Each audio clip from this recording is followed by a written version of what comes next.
কিয়ামতের দিন, চারদিকে শুধু চিৎকার। সূর্য মাথার একদম কাছে, মানুষ ঘামে ডুবে যাচ্ছে। মা সন্তানকে চিনছে না, সবাই শুধু এক কথা বলছে, নাফসি নাফসি, আমি বাঁচি আমি বাঁচি।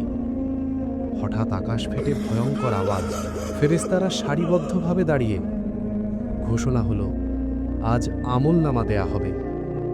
একজন লোক, দুনিয়াতে সে হাসতো, খেলতো, নামাজ পড়তো না, গুনাহকে হালকা মনে করত।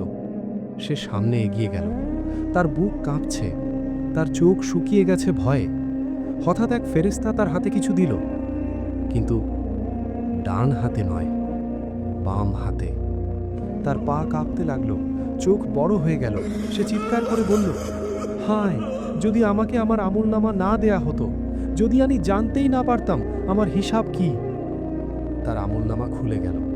ছোট ছোট গুনাহ, মিথ্যা কথা, গোপন পাপ, নামাজ ফাঁকি, মানুষকে কষ্ট দেয়া, সব লেখা আছে, একটাও বাদ যায়নি। সে কাঁদতে লাগল, কিন্তু আজ আর কান্না কাজ করবে না। দূরে আগুন জ্বলছে, জাহান্নামের শিখা আকাশ ছুঁয়েছে। ফেরেশতারা তাকে টেনে নিয়ে যাচ্ছে। সে পিছনে তাকিয়ে চিৎকার করছে, হে আল্লাহ, আমাকে আবার দুনিয়ায় পাঠাও।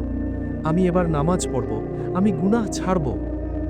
কিন্তু উত্তর আসলো না, কারণ আজ হলো বিচার দিবস। আজ তুমি দুনিয়ায় আছো, আজ তোমার হাতে সময় আছে। কাল যদি আমলনামা বাম হাতে আসে, ভেবে দেখো।